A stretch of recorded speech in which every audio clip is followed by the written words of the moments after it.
Bismillahirrahmanirrahim. Assalamualaikum warahmatullahi wabarakatuh. Alhamdulillah wassalatu wassalamu ala Rasulillah wa ala alihi wa sahbihi wa mawalah wa la hawla wa la quwata illa billahi wa ba'd.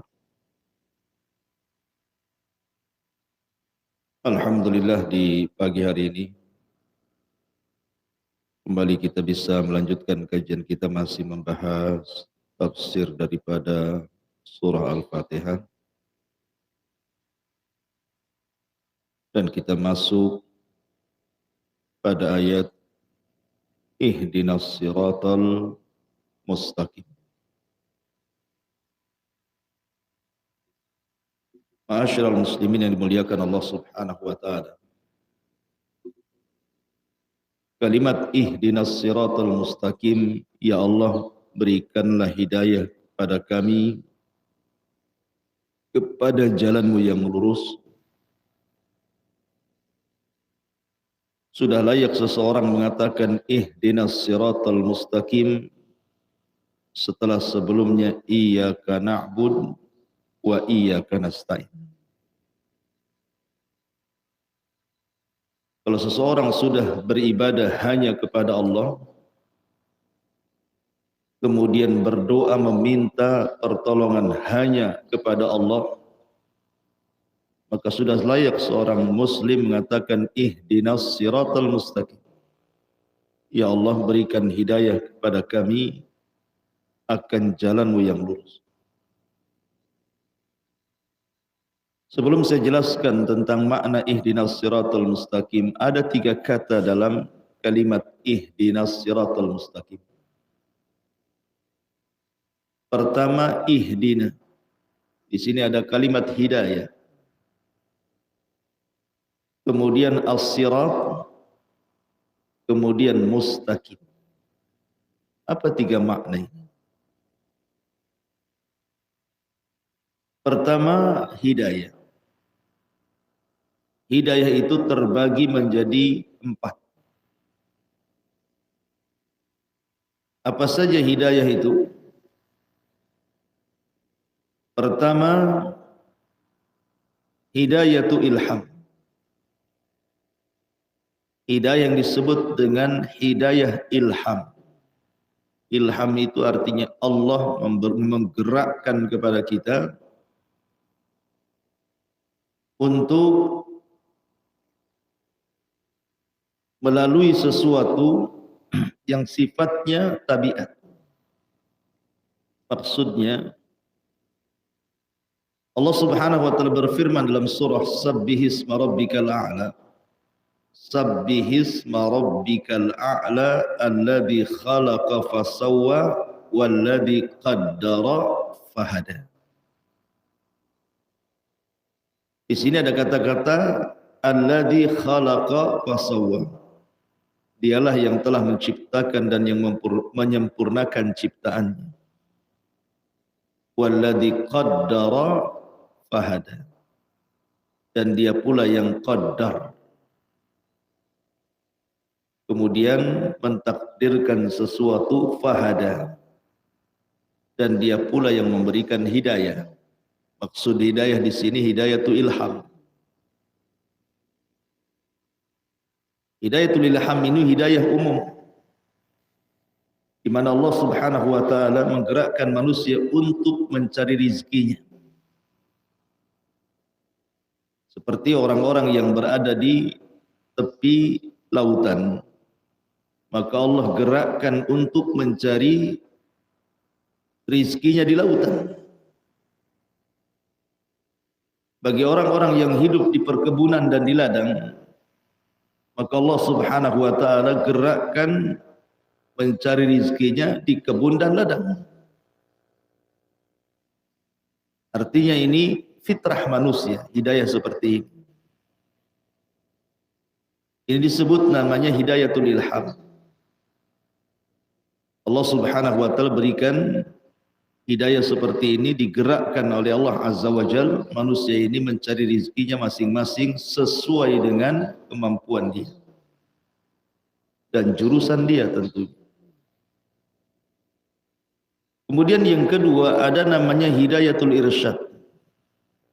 Hidayah al-irsyad. Hidayah irsyad ini sebagaimana Allah Subhanahu wa taala berfirman dalam surah Asy-Syura, innaka la tahdi ila siratim mustaqim. Sesungguhnya wahai Muhammad, engkau menunjuki manusia kepada jalan Allah yang lurus. Dan siapapun bisa melakukannya. Karena hidayatul irsyad ini, seseorang menjelaskan kepada orang lain, ini salah, ini benar, ini hak, ini batil, ini ibadah, ini bukan, ini maksiat, ini taat, dan begitu seterusnya. Antum juga bisa mengarahkan manusia. Kemudian yang ketiga ada namanya hidayatul taufik.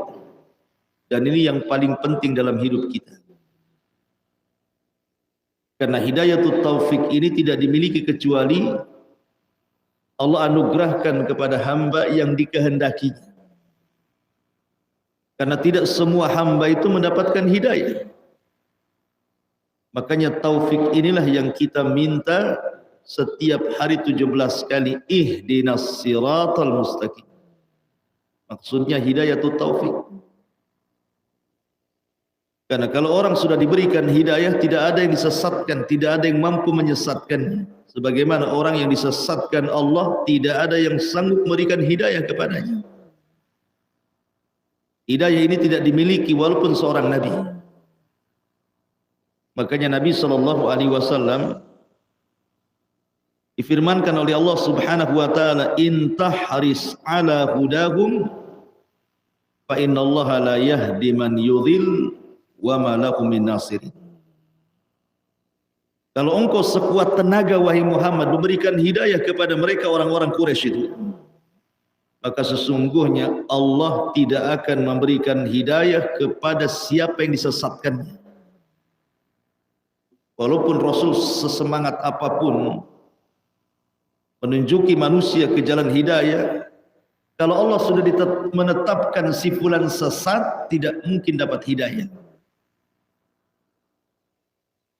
Bahkan orang yang terdekat bagi Nabi sekalipun, seperti Abu Talib, orang yang mencintai Nabi dan yang dicintai Nabi.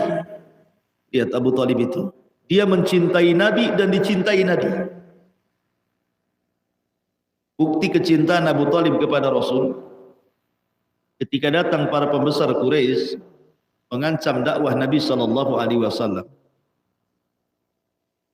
Kemudian dia didatangi oleh para pembesar Quraisy dan mengatakan, ya Abu Talib, inna ibna akhik qad sabba alihatina wa saffaha dinana wa farraqa jama'atan. Wahai Abu Talib, anak saudaramu itu, ponakanmu itu, maksudnya Rasulullah, sudah mencela Tuhan-Tuhan kami, sudah membodoh-bodohkan agama kami, sudah mencerai-beraikan barisan kami. Kalau engkau tidak mencegahnya, kami yang akan mencegahnya. Abu Talib keesokan harinya datang kepada Rasulullah, menyampaikan tekanan dari para pembesar Quraisy dan meminta agar Nabi SAW berhenti sementara. Tapi Nabi SAW mengatakan di hadapan Abi Talib, walaupun perkataan ini ala dha'fir riwayat, ada yang mengatakan dhaif riwayatnya, tapi masyhur dicatat oleh ahli sejarah. Kata Nabi SAW, law wada'u syamsa fi yamini wal qamaru fi shimali ala an atruk hadal amra wallahi ma taraktukum. Kalau seandainya mereka orang-orang musyrik menekan diriku dengan bom matahari, kemudian meletakkan di tangan kanan, sebagian mereka membawa bulan dan meletakkan di tangan kiri, agar aku meninggalkan dakwah yang mulia ini, wahai pamanku, demi Allah aku tidak mungkin meninggalkan. Maka Abu Talib mengatakan, kalau itu yang kau mau wahai Muhammad, qul ma syi'ta waf'al ma ahbabta. Ya sudah kalau gitu, katakan sesukamu, lakukan sekehendakmu. Saya akan berusaha menolong. Itulah mauqifnya Abu Talib. Karena cintanya Abu Talib kepada Rasulullah, bahkan membiarkan Ali putranya untuk masuk Islam. Kemudian bentuk kecintaan Rasul kepada Abu Talib, keinginan Nabi SAW agar Abu Talib itu masuk Islam. Makanya ketika Abu Talib, lama hadaratul wafat, ketika wafat sudah menjemput Abu Talib, saat detik-detik sakaratul maut itu, Nabi berada di telinga kanannya dan mengatakan, Qul ya ammi la ilaha illallah, kalimatun uhaju bika indallah. Wahai pamanku, katakan kalimat la ilaha illallah, karena aku bisa berhujah dengan kalimat itu, aku akan selamat. Rupanya di samping kirinya dibisikkan pula di telinga kirinya oleh Abu Jahal CS dan mengatakan, ya Abu Talib, atarghabu an millati Abdul Muttalib. Abu Talib, apakah engkau akan mengucapkan kalimat itu dan membenci agama moyangmu Abdul Muttalib? Sampai hembusan nafas terakhir, Abu Talib tidak mengucapkan la ilaha illallah. Padahal Rasul sangat ingin agar Abu Talib itu masuk Islam. Makanya peristiwa ini menjadikan sedih Abu Bakar Siddiq radhiyallahu anhu. Ketika ayahanda Abu Bakar namanya Abu Quhafa masuk Islam ketika Fathu Mekah. Kemudian Abu Quhafah mandi, kemudian menyemir rambutnya yang sudah beruban menjadi warna yang berbeda gitu. Boleh menyemir rambut tapi jangan warna hitam. Kemudian Abu Bakar membawa Abu Quhafah ke hadapan Nabi SAW untuk berbaiat dan masuk Islam. Ketika tangan Abu Quhafah menjabat tangan Nabi SAW untuk baiat dan masuk Islam, tiba-tiba Abu Bakar menangis. Harusnya Abu Bakar senang ayahnya mau masuk Islam, tapi Abu Bakar menangis. Sehingga Nabi SAW mengatakan, wa ma yubkika ya Abu Bakr. Abu Bakar, kenapa Anda menangis? Kata Abu Bakar Siddiq radhiyallahu anhu mengatakan, ya Rasulullah, lau kana yaduhu makana yadihi khairun alayya min an yakun. Ya Rasulullah, kalau seandainya yang menjabat tangan itu bukan tangan bapakku, tapi tangan paman, maksudnya siapa? Abu Talib. Khairun alayya min an yakun, itu lebih baik dibandingkan diriku daripada keislaman ayah. Kenapa Abu Bakar ngomong begitu? Karena tahu perasaan Rasul saat mengetahui Abu Talib meninggal dalam posisi kafir. Tapi Nabi SAW tidak berhenti sampai di sini. Dia minta ampun kepada Allah agar Abu Talib diampuni dosa-dosanya. Tetapi Allah Subhanahu wa taala turunkan ayat, ma kana lin nabi an yastaghfiru lil musyrikin walau kanu ulil qurba. Tidak layak bagi seorang nabi memintakan ampun kepada seorang musyrik walaupun masih ada hubungan kerabat. Turun ayat ini. Maka Allah Subhanahu wa taala katakan, innaka la tahdi ila man ahbabta walakinallaha yahdi man yasha. Wahai Muhammad, kau tidak bisa memberikan hidayah kepada orang yang kau cintai, karena Allah lah yang memberikan hidayah kepada orang yang dikehendaki. Jadi hidayah taufik itu mahal. tidak dimiliki para nabi. Karena hidayah taufik itu murni datang dari Allah Subhanahu wa ta'ala. Ini yang ketiga. Dan yang keempat ada namanya hidayah ikhtiyaril khair. Hidayah memilih sesuatu yang baik. Wa hadainahu najdain falaqtahamal aqabah. Dan kami telah berikan kau dua jalan. Ini jalan ke sorga, ini jalan ke neraka. Pemilih yang mana? Di dunia ini cuma ada dua jalan saja.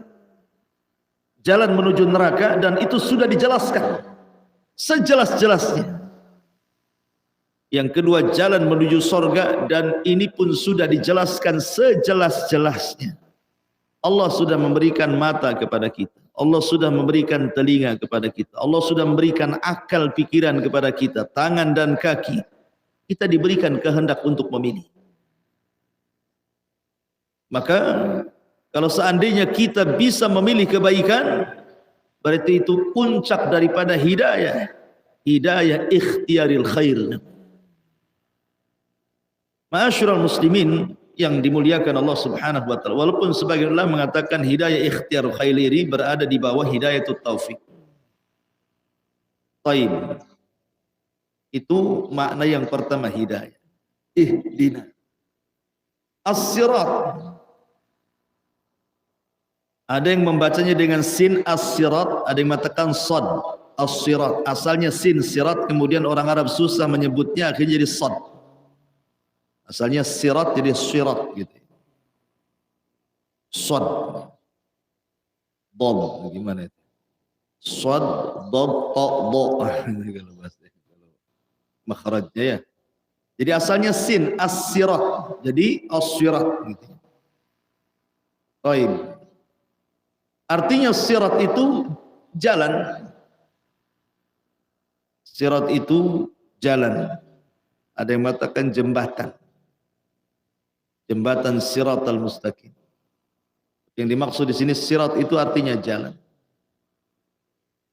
Dan jalan ini harus tersifati. Makanya setelahnya disebut mustaqim. Mustaqim itu lurus. Makanya sebagian ulama mengatakan bahwa yang dimaksud siratal mustaqim itu satu, harus lurus mustaqim. Tidak boleh bengkok. Yang kedua, harus singkat. Tidak boleh jauh. Makanya Nabi SAW bersabda, "Man salaka tariqan yaltamisu fihi ilma, sahhalallahu bihi tariqan ilal jannah." Siapa yang meniti sebuah jalan, berjalan di sebuah jalan yang di situ terdapat ilmu agama, Allah mudahkan perjalanannya menuju surga. Allah singkatkan. Kalau yang lain jauh ke sana kemari, dia singkat. Di jalan itu harus singkat, jangan jauh-jauh. Lelah, capek kalau jauh. Kemudian jalan itu harus luas, tidak boleh sempit. Kalau sempit susah mau jalan. Jadi dia harus lurus, harus dekat, harus luas, dan harus satu. Tidak boleh belok sana belok sini. Makanya Nabi SAW pernah menggaris satu garisan ke atas, di garisnya, dan mengatakan hada sirati. Inilah jalanku, kata Rasul. Tiba-tiba menggaris ke kiri kanan. Sat, kata Rasul. Yang ke kiri kanan ini subul, jalan-jalan. Terdapat syaitan di situ. Kemudian dia membacakan ayat, inna hadha sirati mustaqiman fattabi'u wa la tattabi'us subula fatafarraqu bikum an sabil. Inilah jalanku yang lurus, jangan mengikuti jalan-jalan yang lainnya karena akan memecah belah kalian. Itu makna sirat al-mustaqim. Tapi kita masuk pada tafsirnya. Ihdina sirat, ihdina. Apa makna ihdina? Ada 3 makna kata para ulama kalimat ihdina. Pertama, ihdina itu artinya sabitna. Ya Allah, tetapkan hidayah untuk. Kenapa makna sabitna? Karena kalimat ihdinas siratal mustaqim ini bukan hanya diucapkan oleh kita orang biasa. Nabi juga mengucapkan ihdinas siratal mustaqim kan. Nabi loh yang sudah jelas-jelas dia yang membawa petunjuk Allah, beliau pun selalu mengucapkan ihdinas siratal mustaqim dalam salatnya. Apalagi Nabi itu salatnya bukan wajib saja, yang sunnah-sunnah, bahkan salat malam itu wajib bagi Nabi. Tapi lewat padanya kalimat ihdinas siratal mustaqim, artinya sabitna, tetapkan gitu ya, kepada jalanmu yang lurus. Sebagaimana doa Rasul, ya muqallibal qulub tsabbit qalbi ala ta'atik. Wahai zat yang membolak-balikan hati, tetapkan hatiku di atas ketaatan kepadamu. Itulah makna ihdina yang pertama. Makna yang kedua, ihdina itu artinya zidna. Zidna ila sirati mustaqim. Ya Rabb, tambahkan kembali kepada jalanmu yang lurus. Makanya Nabi SAW pun ketika berdoa kepada Allah Azza wa Jalla, yang selalu dipanjatkan apa? Rabbi zidni ilma. Ya Allah, tambahkan pengetahuan kepada aku. Itu Nabi yang ngomong tuh. Apalagi kita, Nabi saja yang sudah banyak ilmunya mengatakan Rabbi zidni ilma, kita pula tak pernah mengatakan Rabbi zidni ilma. Maka ihdina itu artinya zidna. Ada juga yang mengatakan ihdina yang ketiga artinya wafikna ilal mustaqbal. Berikan taufik kepada masa depan, sebagaimana engkau memberikan taufik di masa lalu. Karena kan belum tentu kita ini wafat dalam posisi husnul khatimah. Kita hanya berharap kan. Orang itu hanya berharap. Karena ingat bahwa al-a'mal bi khawatimiha. Amal itu ditentukan akhir, bukan awal, bukan tengah. Walaupun yang menentukan akhir juga adalah awal dan tengah. Tetapi yang ditentukan adalah akhirnya. Maka ketika ihdina itu kita meminta bahwa akhir kita diberikan taufik sehingga mati dalam posisi husnul khatimah. Itu mana ihdina. Masyaallah muslimin yang dimuliakan Allah Azza wa Jalla. Lalu siratal mustaqim itu apa maknanya? Ada 3 penafsiran para ulama. Yang dimaksud siratal mustaqim, pertama, penafsiran yang pertama, maksudnya siratal mustaqim di sini adalah al-Islam. Ya Allah, tunjukkan kami ke jalan yang lurus, maksudnya jalan Islam. Dan Allah Subhanahu wa taala berfirman di dalam Al-Qur'anul Karim, di mana firman-Nya, "Wa faman yuridillahu an yahdiyahu yashrah sadrahu lil Islam. Wa man yurid an yudillahu yaj'al sadrahu dhaiqan kharajan ka'annama yas'adu fis sama, kadzalika yaj'alullahu rijsa 'alal ladzina la yu'minun." Barang siapa yang dikehendaki Allah, orang ini dapat hidayah, kata Allah. Wa man yuridillahu an yahdiyahu yasrah sadrahu lil Islam. Maka Allah akan bukakan dadanya menerima Islam. Tetapi barang siapa yang dikehendaki menjadi sesat, kata Allah, maka dia jadikan dadanya sempit dan sesak, seakan-akan dia sedang mendaki ke langit. Demikianlah Allah menimpakan siksa kepada orang-orang yang tidak beriman. Maka siratal mustaqim artinya al-Islam. Dan ini nikmat. Karena tidak ada nikmat yang paling besar melebihi hidayatul Islam. Nikmatul Islam itu senikmat-nikmatnya hidayah. Makanya Allah mengatakan, yauma akmaltu lakum dinakum wa atmamtu alaikum wa raditu lakumul Islam dinan. Kemudian yang kedua, siratal mustaqim itu artinya an-nabi. Nabi SAW itu siratal mustaqim. Ya Allah, berikan petunjuk kepada kami agar bisa mengikuti Nabi. Itu maksudnya. Ya, karena Nabi SAW yang telah mengarahkan kita untuk bagaimana caranya menyembah Allah Azza wa Jalla.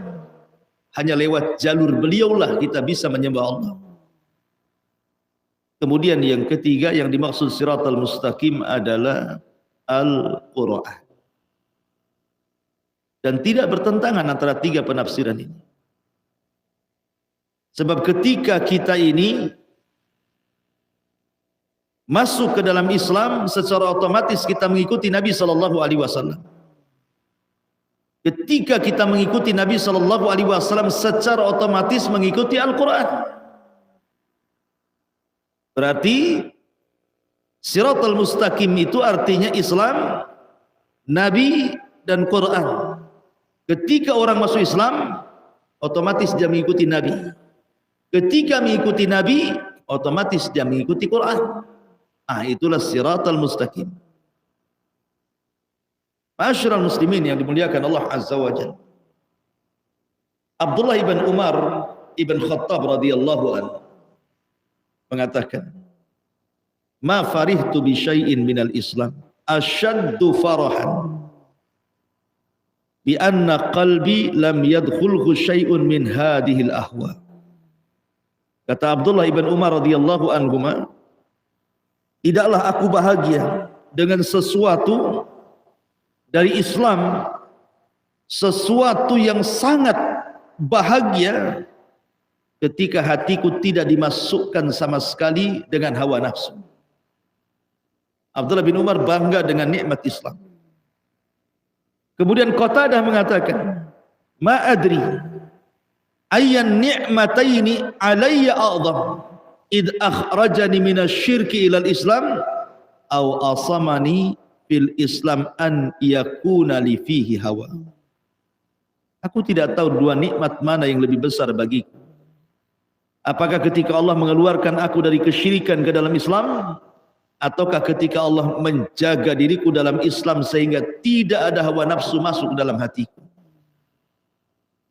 Mujahid juga mengatakan, "Ma adri ayyan ni'mataini alayya a'zam in hadani lil Islam au afanillahu minal ahwa." Aku tidak tahu lagi kedua nikmat mana lagi yang lebih besar bagiku. Apakah Allah memberikan hidayah untukku masuk Islam, ataukah Allah jaga diriku untuk tidak mengikuti hawa nafsu. Kemudian Al-Marwazi berkata kepada Imam Ahmad, "Man mata alal Islam, mata ala khairin." Siapa yang mati di atas Islam, mati di atas kebaikan. Kata Imam Ahmad, "Uskut. Walakin man mata alal Islami was sunnah, mata ala khair." Diam kamu. Tapi yang benar, siapa yang mati di atas Islam dan sunnah, barulah dia mati di atas kebaikan. Kemudian Ayub As-Sikhtiyani dia mengatakan kepada Ammarah, "Ya Ammarah, idza kana rajulu sahibas sunnati sunnatin wa jama'atin fala tas'al an ayyi halin kana fi." Wahai Ammarah, jika seseorang itu berada di atas sunnah dan jamaah, tidak di atas Islam dan ahli sunnah wal jamaah, jangan kau tanya lagi, pasti di atas kebaikan. Itulah hidayah. Ma'asyiral muslimin yang dimuliakan Allah Azza wa Jalla. Taib, sedikit saya berikan gambaran kepada antum tentang qasasus sahabat. Bagaimana mereka mengejar hidayah, istiqomah di atas hidayah, dan mereka mati di atas hidayah. Dan tiga-tiganya nikmat. Mengejar hidayah nikmat, istiqomah di atas hidayah nikmat, mati di atas hidayah nikmat. Ihdinas siratal mustaqim. Kita ingat kisah Salman Al-Farisi, bagaimana dia mengejar hidayah. Salman Al-Farisi radhiyallahu anhu, seseorang yang berasal dari negeri Persia, ayahnya seorang penyembah api, Majusi. Dari kecil Salman itu sudah dididik untuk taat kepada agamanya. Dia tidak boleh keluar dari tempat ibadahnya, disuruh menjaga api 24 jam, jangan sampai padam. Karena kalau sampai padam, padam pula Tuhannya. Jadi harus dijaga. Karena api itu simbol cahaya, dan cahaya itu simbol kebaikan. Ketika padam, maka akan memunculkan kegelapan, dan kegelapan itu simbol keburukan. Begitulah keyakinan orang Majusi. Jadi Salman Al-Farisi suruh duduk saja, jaga api, jangan mati. Suatu ketika ayahnya ini memperbaiki rumah, sehingga pekerjaan di kebunnya itu tidak bisa dilakukan. Karena Salman sudah cukup dewasa, maka ayahnya mengatakan, ya Salman, idhab ilal majra'ah, kau pergi ke kebun sana, wakili abimu, kerjakan ini dan itu. Berangkat Salman Al-Farisi. Rupanya dari rumah dia ke kebun itu lewat kepada sebuah kanisa, gereja. Dan ketika itu ingat bahwa agama yang paling benar Nasrani, karena Islam belum ada. Masuklah Salman ini ke dalam gereja itu, rupanya di situ ada orang yang sedang belajar, sedang sholat, sedang belajar agama Nasrani. Ikut-ikut duduklah di situ dia, mendengarkan wejangan-wejangan dari uskup di situ. Rupanya hidayah masuk di dalam hati. Dia menganggap bahwa agama Nasrani jauh lebih baik dibandingkan nongkrongnya api gitu. Akhirnya pulang dia, sudah sore pulang. Ditanya bapaknya, sudah selesai pekerja di sana di sini. Salman, enggak, aku enggak ke kebun. Lah, aku suruh ke kebun, kau kemana katanya? Kata Salman, ya abi, saya masuk ke dalam sebuah tempat, isinya orang belajar agama. Wallahi demi Allah, dinuhum wa salatuhum khairun min dinina wa salatina. Wahai ayahku, agama mereka dan solat mereka aku lihat jauh lebih baik dibandingkan agama kita dan solat kita. Oh, kata ayahnya, tidak benar itu, tidak benar. Dinuna wa salatuna khairun min dinihim wa salatihim. Tidak, agama kita, solat kita jauh lebih baik wahai Salman. Oh, jangan terpengaruh. Tapi Salman kekeh mengatakan tidak, mereka lebih baik. Akhirnya kemudian diikatlah Salman karena takut dikurung di tempat ibadah itu. Tapi karena hatinya sudah kacau, maka dia merintahkan salah satu pembantunya untuk mencari informasi kepada gereja tersebut. Tanya kepada uskup di gereja itu, mana pusat dari agama itu, di mana pusatnya. Kemudian dia mendapatkan kabar bahwa pusatnya adalah di Syam. Mulailah dia dapat informasi, dia pun kabur, kemudian berangkat ke Syam. Sampai di Syam, kemudian dia menemui orang yang dimaksud uskup akbar itu. Belajarlah di situ. Masalahnya orang yang dianggap uskup ini rupanya uskup haram nih. Dia suka minta-minta sedekah, tetapi sedekahnya tidak disalurkan kepada fuqara dan masakin, malah kemudian digudangkan untuk keperluan dirinya saja. Dan Salman tahu. Akhirnya Allah takdirkan uskup ini meninggal dunia. Ketika meninggal dunia, Salman tidak mau menguburkan. Orang-orang pun mengatakan, ya Salman, oh ini orang gereja, kenapa kau tidak mau menguburkan uskup itu? Enggak saya kuburkan. Kenapa? Karena uskup ini pengkhianat. Kenapa kau bilang pengkhianat? Ya, karena dia mengambil sedekah orang bukan disalurkan kepada fuqara dan masakin, malah untuk kepentingan dirinya. Kalau kalian tidak percaya, saya kasih tahu tempat emas-emasnya itu. Bongkar emas semuanya. Datang ibu-ibu, oh ini gelang saya, ini kalung anak saya, ini diambil semua. Akhirnya uskup tidak jadi dikubur, diletakkan, diikat, di pohon, dilempari batu. Kemudian uskup ini mati, diganti dengan uskup yang baru, lebih soleh lagi. Tidak sebagaimana uskup yang pertama. Asalnya sudah sepuh, sudah tua. Salman tidak lama belajar kepada uskup ini karena sudah mendekati wafatnya. Tapi sebelum mendekati wafatnya, Salman mengatakan, ya uskup, kalau kau mati harus kemana lagi aku belajar? Kata uskup ini yang ada di Syam, sebaiknya kau datang ke Mosul. Mosul itu di mana? Di Irak. Mosul itu di Irak sana. Di Nainawa, tempat Nabi Yunus di situ. Berangkatlah setelah meninggalnya uskup di Syam ini ke Mosul, ke Irak. Maka dia belajar kepada uskup yang ada di Irak, di Mosul. Tapi sayang, rata-rata uskup itu sudah tua masalahnya. Jadi dia tidak lama belajar, tiba-tiba uskup yang di Mosul sakit, kemudian sakitnya pula menyebab wafatnya dia. Tapi sebelum wafat, dia minta wasiat. Harus kemana lagi saya belajar, kata Salman. Kata uskup yang ada di Mosul, aku tidak tahu uskup yang lebih baik yang diambil ilmunya kecuali uskup yang ada di Nasib. Nasib itu di Turki. Nasib, makanya ketika kita bicara tentang jin yang masuk Islam itu jin nasibin. Ada yang mengatakan jin nasibin itu maksudnya jin dari Turki, ada yang mengatakan nasibin di sini jin dari Yaman. Jadi berangkatlah Salman ke Nasibin, ke Turki. Sampai di Turki dia belajar kepada seorang uskup yang ada di sana, lagi-lagi sudah tua dan sudah dekat ajalnya. Akhirnya kemudian kata Salman, wahai uskup, harus belajar kemana lagi saya? Kata uskup, pergi kau kemana? Ke Amuria. Masih daerah dekat dengan Turki juga, tapi sudah keluar perbatasan. Amuria ini ada kisah sendiri di masa Khalifah Mu'tasim. Ketika ada seorang wanita dilecehkan auratnya, kehormatannya, kemudian berteriak-teriak, wa Mu'tasimah, wa Mu'tasimah, wahai Khalifah Mu'tasim, tolong aku, katanya. Khalifah Mu'tasim itu yang memenjarakan Imam Ahmad.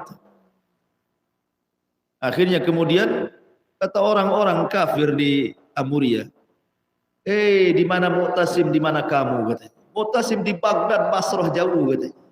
Siapa yang akan menolong dan suaramu sampai ke sana? Rupanya ada seorang muslim mendengar teriakan wanita yang dilecehkan kehormatannya.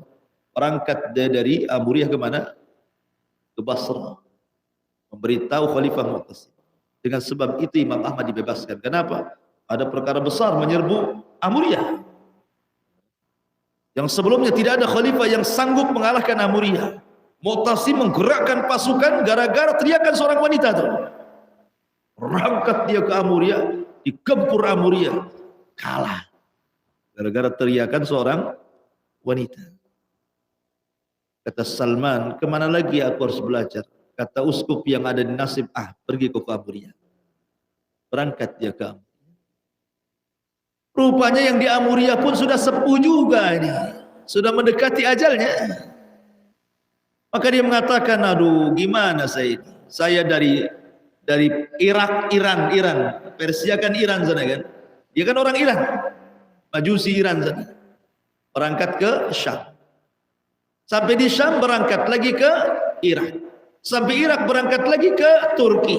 Dari Turki ke Amuria. Subhanallah, ini orang belajar nih. Akhirnya ketika menjelang ajalnya, wahai uskup, saya harus belajar kemana lagi? Kata uskup di Amuria, demi Allah, saya tidak melihat ada uskup yang baik. Sebaiknya kau jangan cari uskup lagi, katanya. Kenapa? Karena tahun ini tahun khurujun Nabi. Tahun ini tahun keluarnya Nabi.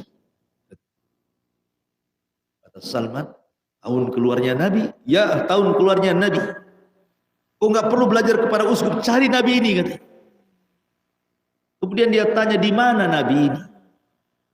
Mana alamatnya? Bagaimana ciri-cirinya? Maka uskup ini memberitahu alamatnya, kau datang ke sebuah negeri, di situ banyak tumbuh pohon kurma, satu. Yang kedua, negeri itu terletak bainal harrataini, ada dua bukit semua warna hitam, batu-batunya. Maksudnya disyaratkan ke Madinah. Kemudian ciri-cirinya, kalau kau berjumpa, dia tidak makan sedekah. Dia makan hadiah. Dan di antara kedua punggungnya ada stempel kenabian. Kau cari orang. Dia di Turki. Madinah Turki itu bukan perjalanan yang dekat. Gimana caranya? Harus cari orang Arab. yang bisa menuntun dia sampai ke Madinah itu. Akhirnya dia mendengar bahwa ada kabilah Kalb dari Madinah, dari Mekah ke Turki hendak berniaga.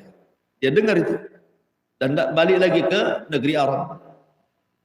Maka datangilah Bani Kalbi ini oleh Salman Al-Farisi, minta agar ikut bersama mereka tanpa berpikir kan tentang keselamatan.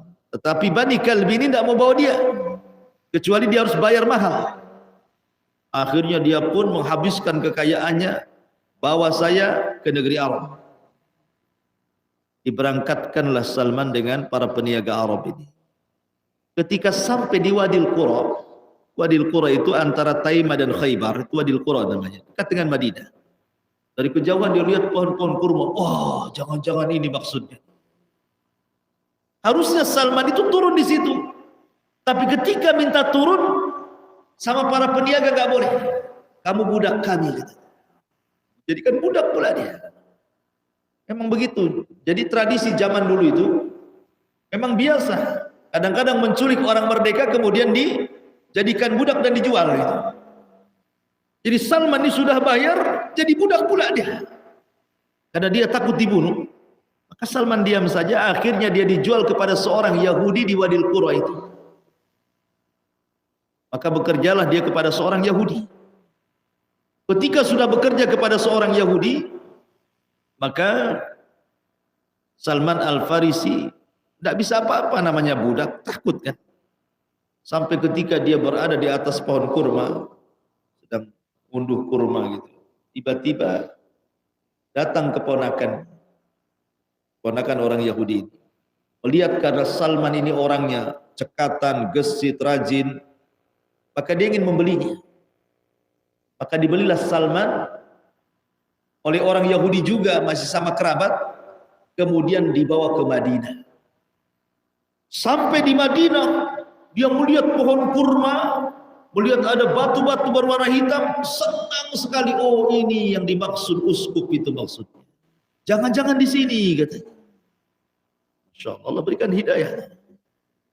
Jadi satu ketika dia sedang manjat pohon, rupanya saudara orang Yahudi ini datang menceritakan tentang kedatangan Rasul dan mengatakan, qatalallahu Bani Qailah, katanya.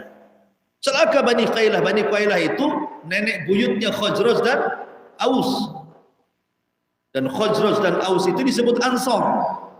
Jadi orang-orang Ansar itu terdiri dari dua kabilah namanya Khazraj dan Aus.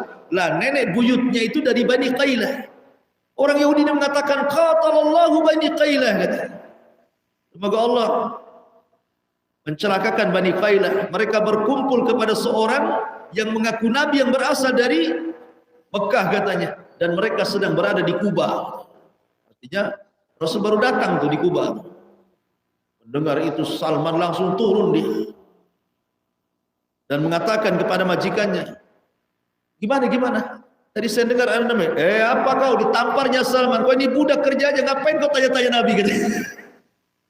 Namanya budak ya, kerja lagi. Tapi Salman terus nguping dia. Sampai akhirnya ketika betul-betul Rasul sudah di kota Madinah, sudah dekat jarak dia dengan Rasulullah, maka dia mengumpulkan kurmanya, kemudian dia bawa kepada hadapan Rasul dan mengatakan, saya punya kurma dan saya sedekahkan. Anda jauh-jauh dari Mekah, mungkin Anda lapar. Tapi Rasul tidak makan. Wah, ini ciri yang pertama. Kemudian besoknya dia datang lagi, bawa kurma lagi. Wahai fulan, wahai sayyid, saya bawa kurma. Ini enggak sedekah, ini hadiah. Maka Rasul tiba-tiba memakan dan menyuruh para sahabat makan. Wah, ini ciri yang kedua. Ciri yang ketiga, masalahnya tanda kenabian di sini. Rasul pakai baju, orang dulu pakai baju ihram, bukan kayak baju antum. Baju sehari-hari mereka itu ihram itu. Ini saja Nabi. Salman kan pengen tahu, tapi Rasul tidak mau buka. Hari pertama gagal melihat, hari kedua gagal melihat, hari ketiga gagal melihat, sampai akhirnya ketika ada penguburan. Nabi SAW menunggu parit galian itu, maka Salman berada di belakang Rasul. Tapi rupanya Rasul perasan bahwa di belakang ada orang. Langsung dia buka. Rupanya dia nampak stempel kenabian warna putih di belakang di antara dua katifnya. Salman memeluk dari belakang dan mengatakan alhamdulillah sambil menangis. Begitulah hidayah dikejar. Sampai akhirnya Salman menggantikan posisi Abu Jahal. Ketika Rasul mengatakan Allahumma izzal Islam bi umaraini, ya Allah muliakan Islam dengan dua Umar, maksudnya Abu Jahal dan Umar bin Khattab, Allah kasih satu. Tapi Allah ganti Abu Jahal dengan Salman Al-Farisi. Jauh-jauh dari Persia. Karena orang-orang yang awal-awal masuk Islam itu bukan orang Arab. Bilal ibn Rabah, orang mana? Ethiopia. Suhaib Ar-Rumi, orang mana? Romawi. Kemudian di sini Salman Al-Farisi, bukan orang Arab, Persia. Dan tiga-tiganya orang awal-awal masuk Islam. Justru orang Arab belakangan. Maksudnya rame-ramenya orang Arab masuk Islam itu setelah Fathu Mekah. Tapi yang awal-awal justru orang luar gitu ya. Dan ini menunjukkan bahwa hidayah itu harus dikejar. Kemudian istiqomah di atas hidayah, kemudian mati di atas hidayah. Wallahu a'lam bishawab. Ini yang bisa sampaikan, mudah-mudahan bermanfaat. Subhanallah, hamdika, asyhadu an la ilaha illa anta, astaghfiruka wa atubu ilaik. Allahu ta'ala. Assalamualaikum warahmatullahi wabarakatuh.